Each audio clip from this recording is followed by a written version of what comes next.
and welcome to the Rewriting the Future of Family Learning and Parental Engagement Through Music SLF session. I'm so pleased that we're able to include within this session practice from the field, and I'd like to thank Pam, James and Siobhan for joining us this afternoon to share the amazing work that they've been doing with families. So thank you to the presenters for coming along. So first, I have to go over the practical side of delivering an online session. So apologies if you have already heard this in previous sessions, but in case you haven't, we would ask that you please mute your microphone when you're not speaking.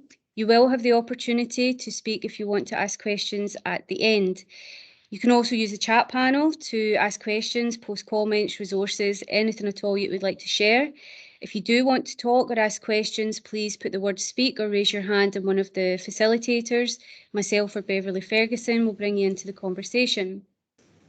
You can also use the chat panel to communicate any technical issues, as well as the Speakeasy support chat.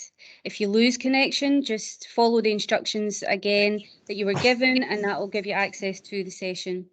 And lastly, we try to make these events as relaxed as possible. We encourage dialogue between peers, but it is online. So if we do have a few glitches, then just please forgive us. We would also encourage you to use the hashtag SLF online if you are going to tweet. And this event will be recorded. So again, if I could just ask everyone to mute their microphones before we hand over to the presenters, that would be great. And I'm now going to hand over to Pamela, who's going to start the session. Thanks, Susan. Thanks, everybody, for joining us today. It's a privilege to be here. I'll just get my sharing sorted. And here we go. Just about ready.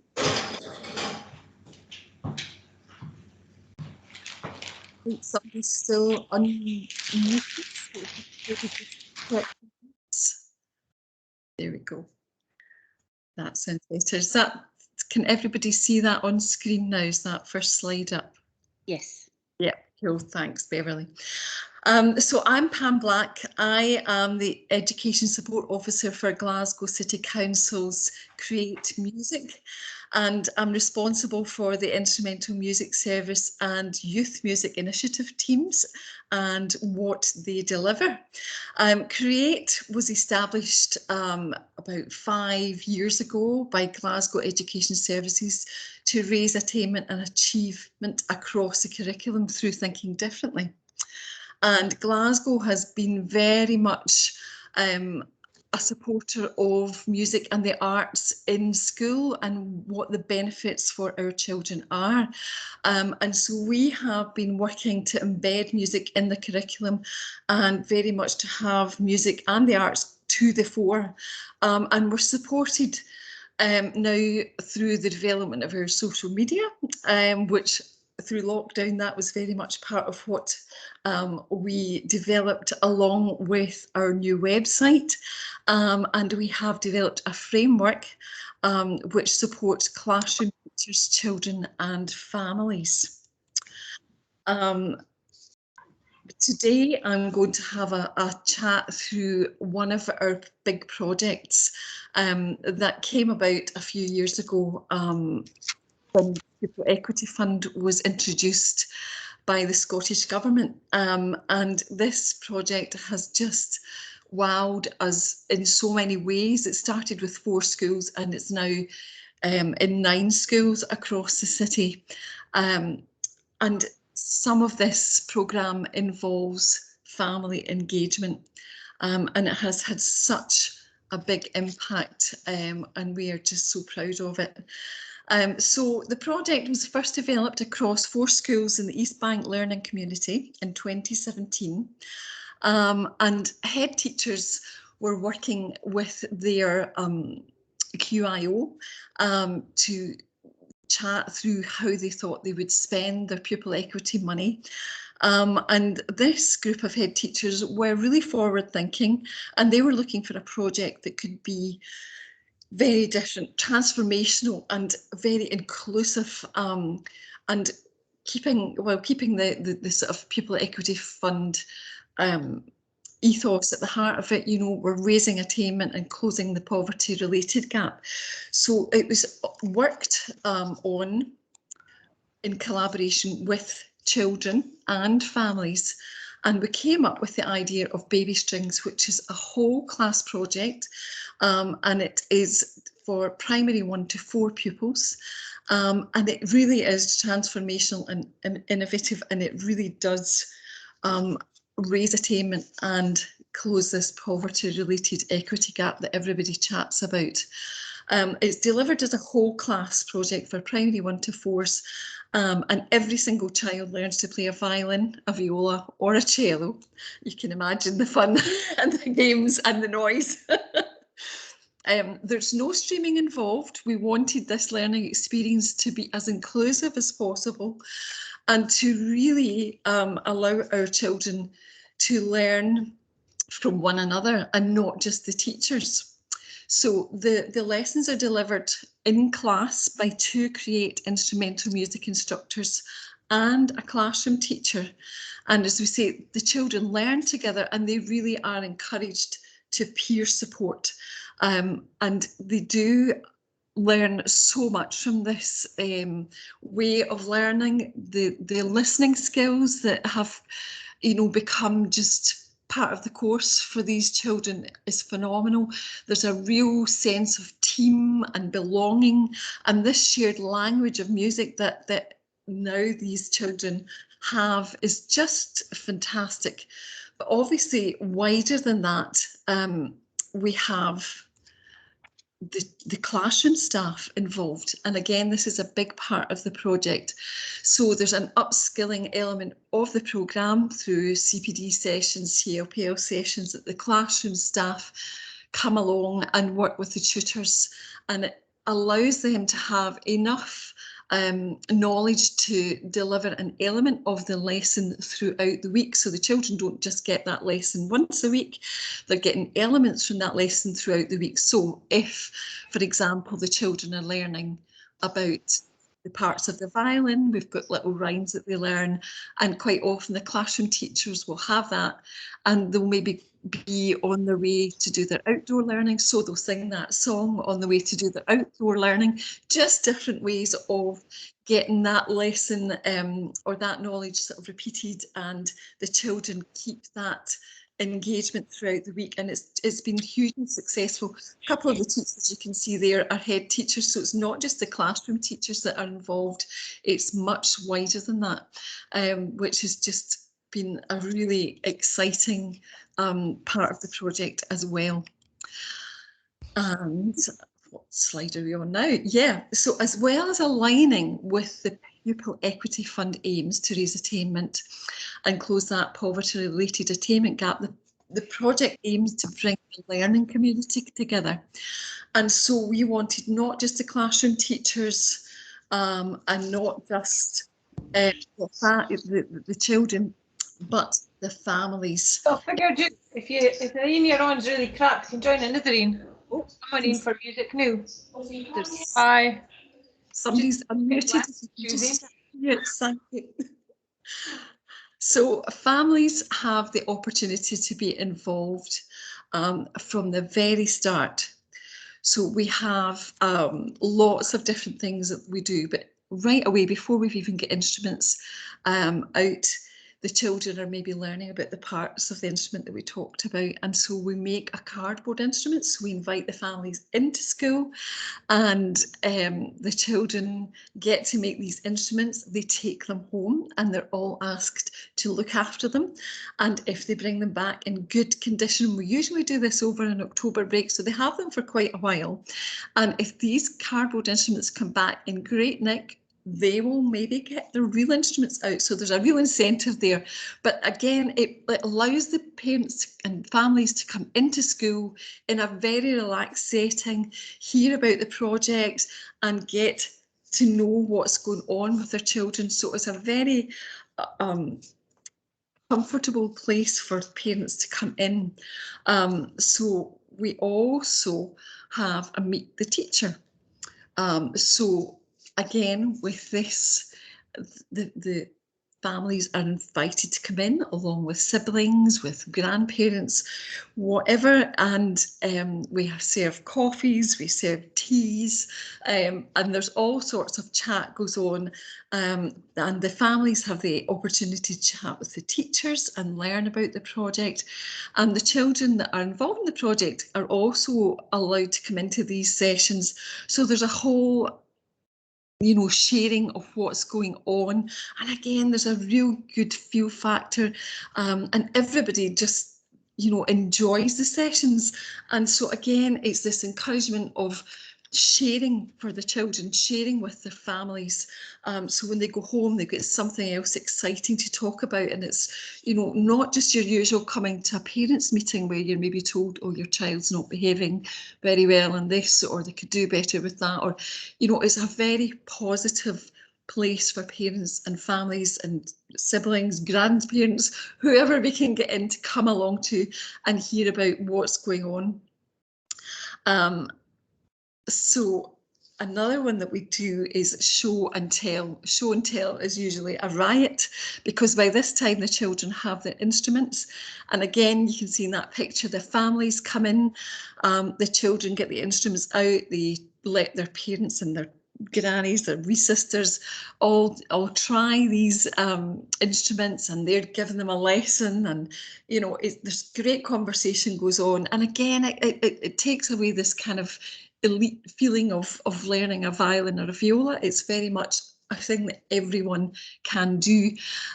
So we have a fantastic day where the children share their instruments, and they also have by that time started to compose, so they get to perform their own compositions. And again, the families absolutely are blown away by this, because you know what it's like. You think, oh, a violin, a viola, a cello, that will take them years before we'll hear anything decent from this. But of course, very quickly we do get the children and families sharing and listening, and it's just great.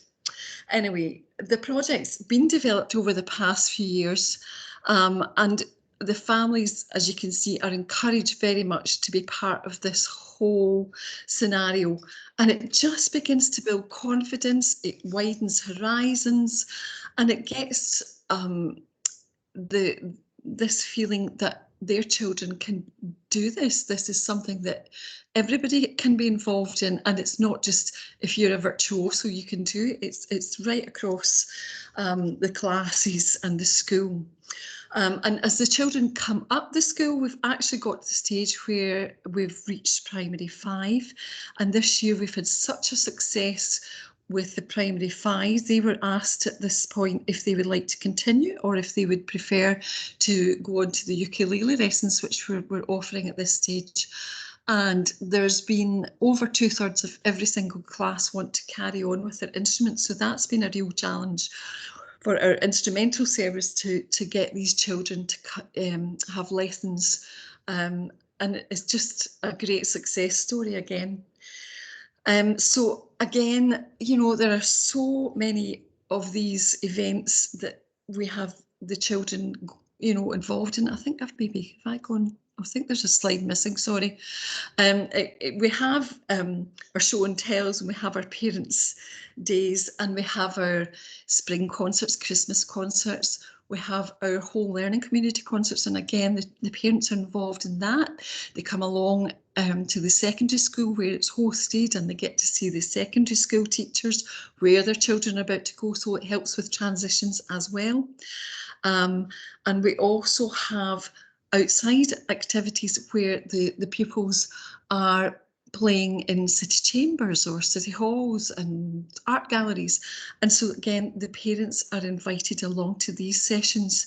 And again, quite often maybe they haven't been on a train before, they haven't been to an art gallery, they've never been to the west end of the city, so this also takes them out of their comfort zone, but within a safe setting, and there's this shared experience that again widens these horizons and just broadens that outlook for everyone. So as you can see, the outcomes are massive. You know, we're talking about parental, family involvement, performance, listening, self-confidence, social skills are greatly enhanced. This sense of belonging and teamwork is absolutely key. You know, a sense of accomplishment, the responsibility and the commitment that the children are learning, and the families as we go. This just embeds into every other part of their learning. And we've not just found that, you know, it is only the music that benefits. It's literacy and numerous attainment has been really impacted as well. And the results have increased across all children that are involved in this programme. Now, we can't just put that down to baby strings. I have to stress that, because we've got lots of other things and projects that are in the schools, especially since PEF has come on board. But it certainly, definitely has a great influence in terms of the broader outcome.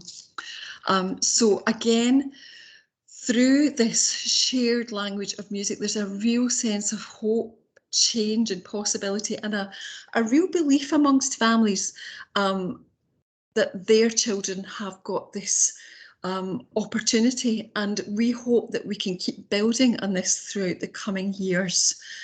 And in Glasgow, we really are looking at taking a holistic approach. And through the Baby Strings project, we really do think that we are ensuring the best possible outcomes for all of our children and our families through thinking differently, through improving and empowering, and this transforming of learning. So I think I've taken up roughly my 15 minutes. So I'm going to stop sharing my screen, and I thank you all very much for taking the time and listening. I hope it was informative, and let me just stop sharing. Has that stopped sharing? Yes, Yep. yes. Thanks, Pamela. That was great. So I think we're going to hand over to James and Siobhan now. Perfect. There will be questions at the end for anyone that has something that they want to ask. Good afternoon, everyone, and my name is James Cunningham. I am Arts and Learning Officer at Renfrewshire Council. We're delighted to have this opportunity to tell you a little bit about our family learning programme. The background to the programme, if you want to move on a slide, Beverly. This came out of a programme that existed in Renfrewshire called Pizza Reading. It was run by the Adult Literacies team, and essentially they were looking to engage with parents, get them into the school, take away some parents found it quite an intimidating place. As Pam outlined, you maybe only went if your child, if something had went wrong or there was a problem. So it was all about getting parents into school and connecting with the school in a positive way. It improved literacy outcomes, and it improved relationships and a nurturing atmosphere. And yes, the hook was that you went in to read with the young person, but you also got a slice of pizza.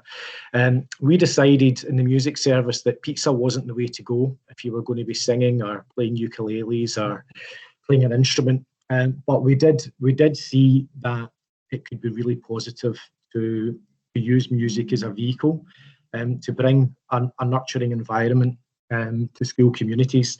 So we originally offered it out to schools that were primarily in SIMD deciles 1 and 2, but what we tended to find there was that a lot of these schools were already oversubscribed with offers and didn't have the capacity to take on the project. But we have gone into 5 schools across Renfrewshire, and as I said, we have practitioners in ukulele and voice. So we started this programme about 3 years ago, and it is funded through Creative Scotland's Youth Music Initiative programme. If we move on, Beverly, to the next one. Every local authority plus Jordan Hill School receives a formula fund allocation each year to widen access to high quality music participation for young people in Scottish schools. We submit a bid every year to Creative Scotland, which gets assessed, and the programmes run across each academic year. They're approved on a year-to-year basis, and the whole point of the fund is to enable local authorities to broaden out their offer beyond traditional instrumental tuition. So one of the programmes that we run through that is the family learning programme, and we've found that it's been really successful.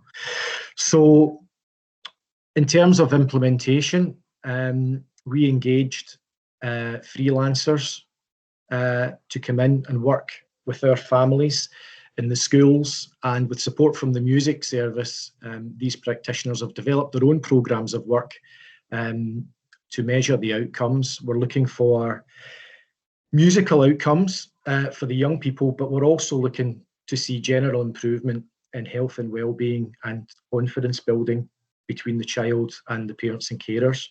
It helps develop the nurturing relationship within the family unit, and also contributes to Renfrewshire's wider nurture strategy. I've actually been on and talked over the next slide, but I think the most important thing today is probably for you to hear from Siobhan Macaulay, who is one of our practitioners in the schools. Siobhan is incredibly passionate about this programme. She works closely with the families and the schools, and she really, hopefully she can bring this programme to life for you and tell you a little bit more about it.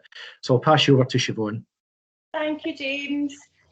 Yeah, so I just really want to speak about me actually delivering the family music workshops and really what's entailed when we do that. To start off with, if you go to the next slide, Beverly, that would be great, is engagement. So for me, understanding the challenges of engagement was something that I was actually pretty aware of, because my son received family learning, not through music, but within his school. So I drew from that and understood that it was actually quite difficult, because there was only two parents. It was myself and another parent that had attended the session. So I knew that I was going to have to work hard with engagement as well with singing. You can understand people really don't want to sing all the time. And I realised what I need to do to get people on board with this and realise it's not as scary as what you think. So for that, really, I came up with some ideas. It was going into assemblies. This is before COVID. Get into assemblies and actually reaching out to the parents, the pupils and the schools at the assemblies, and having really good communication with the head teachers, the PTs there, and even as much as going into the classes. Just to really, again, move on to break down that fear barrier. That was a huge thing for me when I went in there. What can I do to engage these schools? So I would deliver workshops that were maybe 10 minutes within an assembly. It'd be a quick, energetic workshop using Kadai method to really engage all. And I was reaching out to the full school as well to see who would be up for this and be involved. I didn't want to be beaten by the ukuleles, so I knew I had to deliver something. And then just having a flexible schedule for a freelancer working within the schools was important. If we wanted to achieve this, I knew that I had to be as flexible as I possibly could for each school.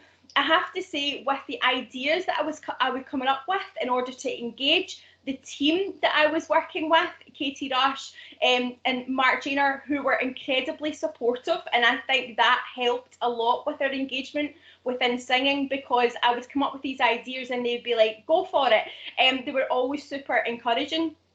Delivering and engaging in person is one thing, but then moving to online was a bit fearful for me, because I thought, okay, well, how do we do this? How do we go about this? And the way I tackled that was using the material that I already had in person. So we had done videos, we had I'd logged a lot of the workshops, obviously with the permission of the school, the parents and the pupils. I used that material, and then I also worked with my son, and I did a small workshops that I'd put on YouTube with an individual link, so they would have to click on that link. I'm sure a lot of schools have used this before. They would get the link, and we'd managed to reach out to the schools in that way before we were properly online. I'm going to do a video example a wee bit later. I'm going to just move on to the body of the workshop. So Beverly, if you wouldn't mind moving on to the next slide.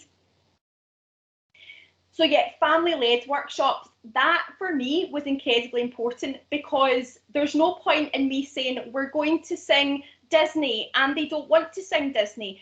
This all came from the families themselves. It was the pupils, it was the parents coming up with these ideas. We managed to engage about 7 or 8 families per session, and in some schools I had 2 sessions. So this was really exciting, but I need to please all of them in terms of what they want to do and bring out that voice that maybe they were a little bit scared of using. So I would leave that up to them to decide, what songs do you like? What music do you like?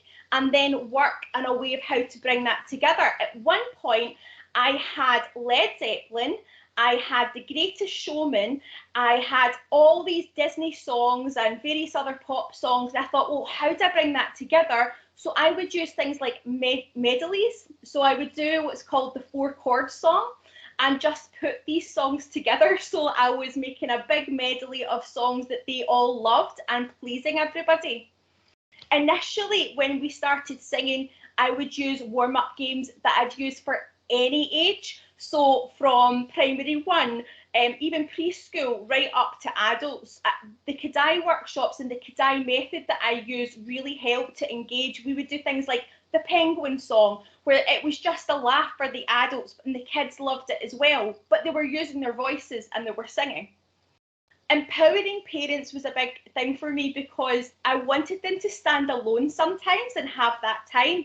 So in the video that hopefully will work when we show you, it'll show me working with both the parent and the pupils, but also that separation of the parents singing together and the pupils singing together.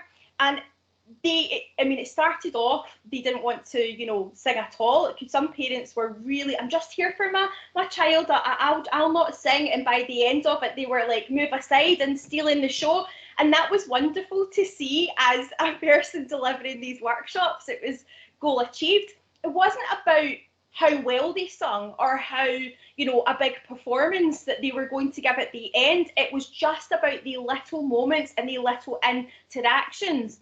The development of relationships is something that occurred from that. So, for example, maybe some pupils were quite separate from their parents initially, and then I noticed them come together. They're singing a song, but their hands over their child as they're singing it, and they're rocking together. They're having these intimate moments, and being able to see that as someone delivering the workshop was just magical. The COVID challenges and benefits was that initial engagement. So that was really something that scared all of us, I think, at that first stage of COVID.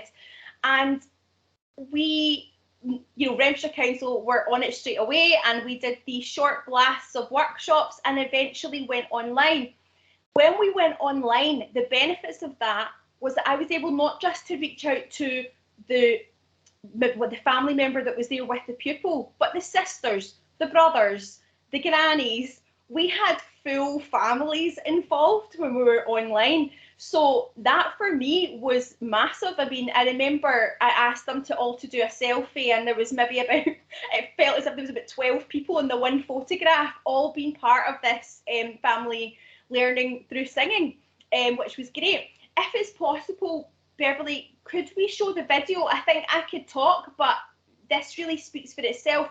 And it's, again, the in-person workshops, and then moves on to how that was dealt with through COVID. Fingers crossed.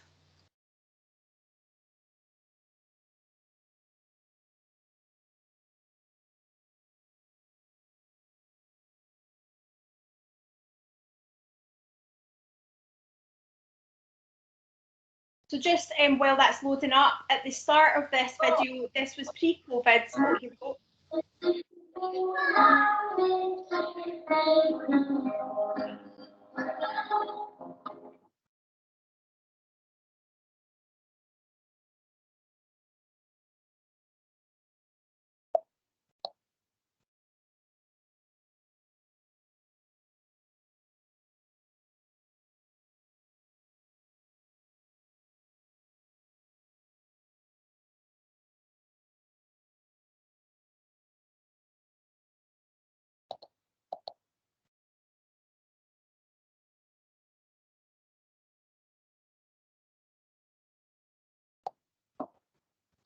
Boys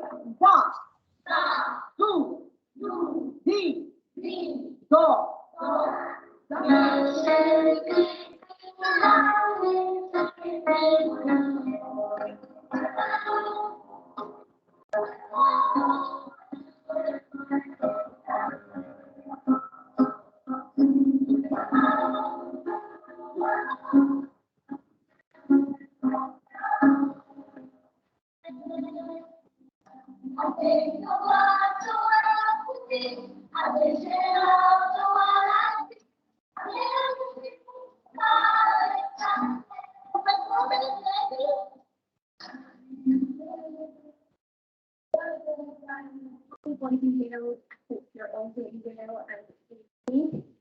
I've missed seeing you and the adults as well.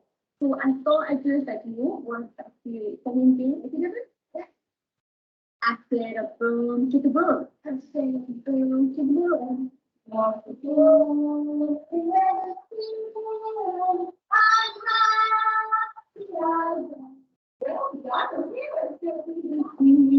Can bring the picture. Can bring the picture. Can begin. Can begin. Left arm. Have you ever seen a penguin come to see? Take a look at me. A penguin you will see. Thank you, Beverly. The things we use our children for.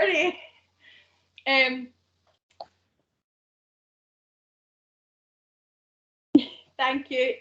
Can you all hear me now? Yeah? Yes. Great. Yeah, so I don't know if you got to see, my computer's a bit slow today, but that separation between the parents and the children, and then when they come together, and when we sung A Million Dreams, what I love about watching that clip is that interaction, or it's your turn to sing, or the touching and the feeling. That's something that really didn't happen at the start of the workshop. So I was really proud of that they managed to really gain camaraderie together. We did that. That's what one of our families said to their pupil, their child. They said, we did that. They were proud of it. So for us, it was, what can we achieve at the end of this? And before COVID, it was about working with the school to put on performances. Just even within assemblies or any event that they had on the school, we wanted to put on a little performance. The week before we were supposed to put on the performance, COVID hit, and we never got to do that. However, when we went online, we managed to then deliver recordings. So I was able to take the recording of each family and bring it together, put that in a music programme, and they've now got that for all time to share with, which is great. It's something that they can be proud of, and they have that end product. It's something that I'm incredibly proud of through the family learning project and going into COVID, was that we had that recording for them and something for them at the end. It was incredibly important that we achieved something, and they felt like they achieved something. The personal growth, it was just really like, what Pamela was speaking about. She used the phrase shared language of music, and that's exactly what it is. I really feel as if there's been confidence growth from our parents and the social aspects of things. So, for example, when we were doing the online lessons, the parents initially didn't know each other, and then maybe jump 6 weeks, and one of the parents couldn't make it because of work, and they said, oh, don't worry, we'll pick up wee Susie, and she can come to our house and do her singing workshop, and then you can pick her up on the way back. They were starting to then support each other, and that was a huge thing as well. I was like, wow, just from introducing each other to really supporting each other was a massive step. I'd really just like to finish by saying that this was, again, a personal growth for me as well. I thoroughly enjoyed the project, which I'm excited to say I'm continuing with the project as well, which is super. And I'd like to play you a little snippet of our online recording. Thank you.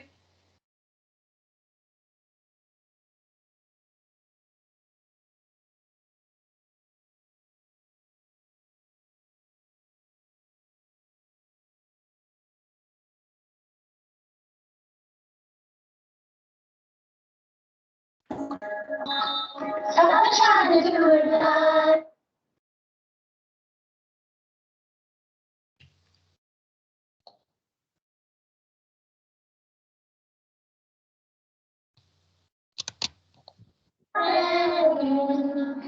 Sleeping in my room.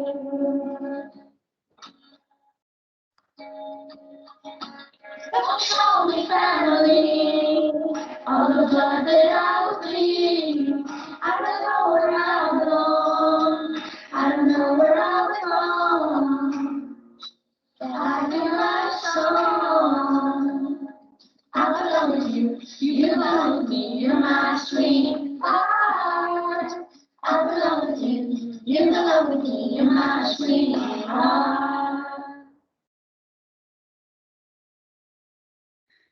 Siobhan, that last video was absolutely gorgeous.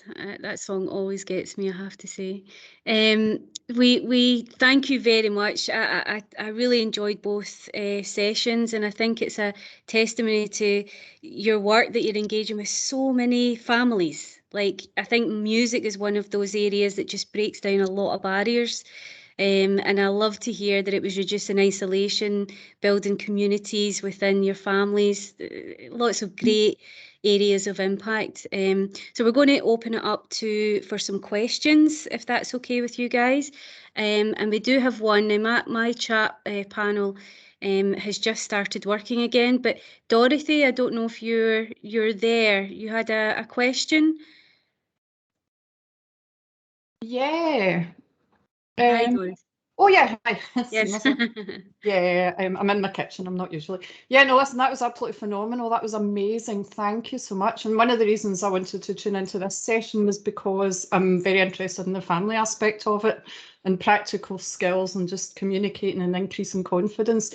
And doing that with music is amazing. There's lots of ways about how the brain learns and all of that. But my particular question really is that I run after school science clubs, and we always end each one with a science fair where they get to bring a guest, which in practice is the person that's come to pick them up. But what I've found is I'm noticing a lot of very interesting interactions with the parents and the pupils, and also like really low confidence in a lot of the parents. One of whom said to me, we were chatting, and I said, so what is it you do? And he says, I'm just an architect. I don't do any science. And I thought, oh my goodness. And I thought there's so much STEM in there and everything else. So sort of kind of gone off a tangent, but it's really just to say, I'm so excited, can you tell? But also, do you have any tips on just how to get the parents involved initially and just how to really encourage those relationships? You know, or any hiccups you came across? Or if people were reluctant, how would you kind of gently guide them in? I tended to reach out to the school itself, and whenever there was an event with the parents, I would go to, while things are online, I would suggest maybe doing short promo videos for if they're using Seesaw or Glow, just to really engage with parents and what it is that you're doing, and it breaks down that fear barrier. That's certainly what we did within Renfrewshire initially to engage parents. But I have to say, with the singing, I thought that was a huge barrier, and it ended up quite successful. Science is very interesting, so I have no doubt that you'll get lots of good feedback from that. Thank you very much. No, thanks. That was superb. Thanks again. Thanks, Siobhan. Pamela, I don't know if you've got anything you wanted to add? Yeah, I would just say make it as comfortable an atmosphere for everybody to come into. Always a cup of tea and a biscuit, you know, that gets folk through the door. And that barrier of, oh, no, don't bring your wee babies with you or your dogs or your, you know, just make it as inclusive as you can. We've found really works. We have a couple of other questions, so I'm going to quickly move on if that's okay. Can I bring in Heather? Do you have a question? Hiya, can you hear me all right? Hi, Heather. Yep, we can. Hiya, I was just wanting to ask both of you, actually, from both of you, have there any papers been written about your projects, or is there anything been published in terms of how your projects have been going and an evaluation of them, I suppose? Yeah, we've had a few publications done on the baby strings, and yeah, there's some interesting bits and pieces. I can share that with you. There's not a huge amount, but there is a little bit. Brilliant. In terms of the Renfrewshire project, because it's funded through the Youth Music Initiative, we do need to submit an end of project report. So we were addressing kind of what the young people and the families had achieved musically, but also as I referenced in the little bit of blurb, that confidence building and the nurturing all went into the feedback process. I think in terms of sort of wider, there is work going on just now at the Royal Conservatoire of Scotland. There's a couple of academics are writing papers, not specifically about our programmes, but just about the benefits of music in general. And I think, I don't know what the timescale for that is, but it's not terribly far away in terms of evidence that's going to be out there for people to see. And again, happy to share that widely as stuff becomes available. Great. Thank you so much. And I think Dorothy alluded to earlier about the impact that music has on the brain. And I believe that's part of the research. You know, it kind of changes how people learn, and it's really fascinating stuff. So hopefully once it's published, you'll be able to get access. Great. That's a bit I'm really interested in as well. Oh, wonderful. I'm doing educational psychology, so I'm hoping to bring all this in and build the evidence base and get a bigger programme out to schools.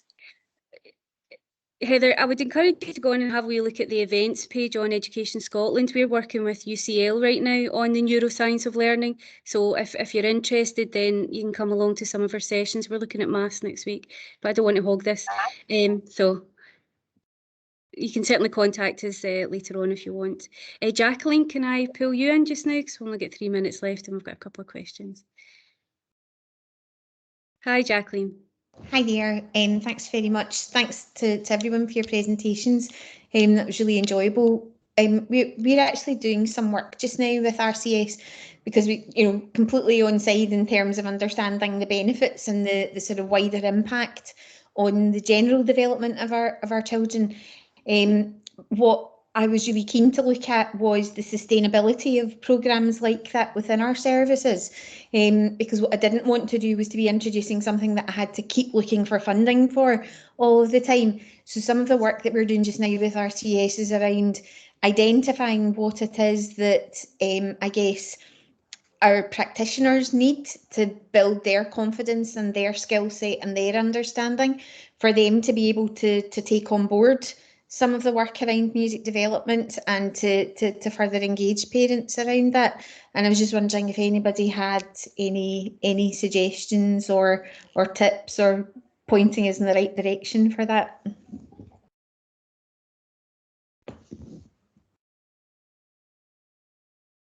So, Zach, are you talking about funding wise in terms of the?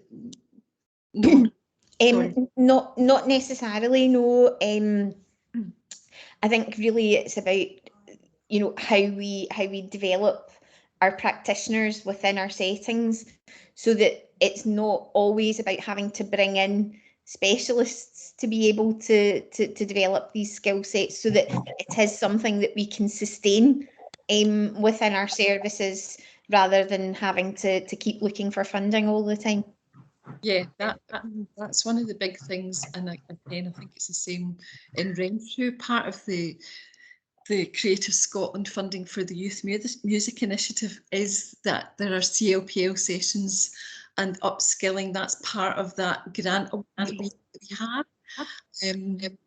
So a lot of our primary work that the Youth Music Initiative deliver, which is slightly different to the baby strings, they have a comprehensive programme of CLPL that they deliver to non-specialist primary classroom teachers, and that's so that engagement in music is not just being delivered by the specialist, but it's continued and it's developed, and that's we've built our framework. It's still been built, I have to say, but we've started to have this resource.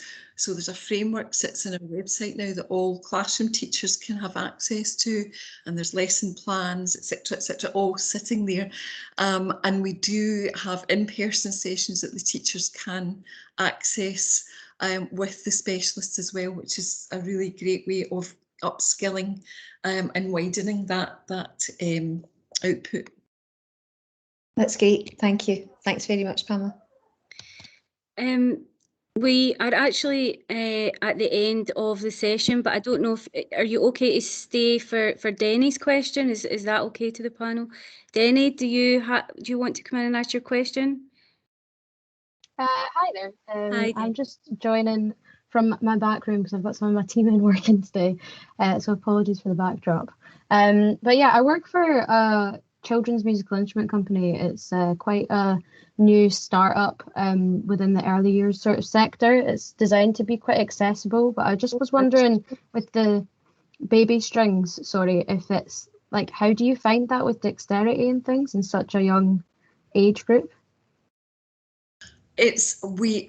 Primary one, what we do is they start to learn all these fine motor skills. So we have lots of games that we use. Some of them they use like shaky eggs, that we call them, the wee shaky eggs. Yeah. That starts to shape the hand for the bow hold, and we do all sorts of for the bow hold. We've got our rabbit, and we do all sorts of games with the rabbits. And that starts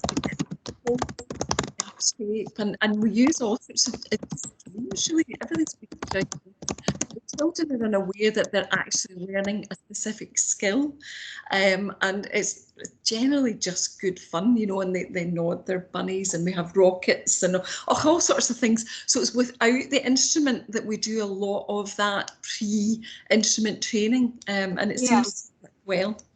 I just wondered as well if I could just quickly show people it, because I'm really up for talking to people, because I'm kind of heading up the education music side of things at the moment, and I'm just really interested in getting conversations for feedback and stuff. But just to show it to people, you can head to my page on this if you want to chat to me, because I'm just wanting to talk to as many people as possible, to be honest. But sorry, just quickly, but what we've done is I'm gonna have to take that blur off, aren't I? 2 seconds. I'll just edit this. Okay, so what we've done is we've reduced musical notes to little plastic color-coded box, which you can place anywhere on the instrument. It's kind of set up in a keyboard fashion at the moment, but once you press it, so once you place them, you can press it, create sound. It's got 10 different instrument sounds on it too, so we've got string sounds, brass sounds, loads of different things, and you can also stack these to create chords. So 3-year-olds can literally be playing a C major chord, or experimenting with colors as well, and talking about the language of color and feelings in music. But yeah, I'm really trying to develop our resources at the moment. We're building a portal online for activity ideas and things like that. So I'm just really keen to talk to anybody that's as passionate about music as I am, because I think, especially within the. Another thing as well is that voice is your own inbuilt instrument, Yeah, and it cost anything. I'm a singer primarily, so I totally I'm agree. always promoting the vocals, but even working with the early years, primary 1, 2, 3, 4, a lot of the sort of younger pupils maybe haven't identified what a shouting voice is, what a loud voice is, what a whisper is. Doing the kind of singing games at the start, just saying, now we're going to use our shouting voice, now we're going to use our whisper voice, and then they go, oh, that's what it is. So when you tell me to be quiet, that's what you mean, and the little skills are learned as well.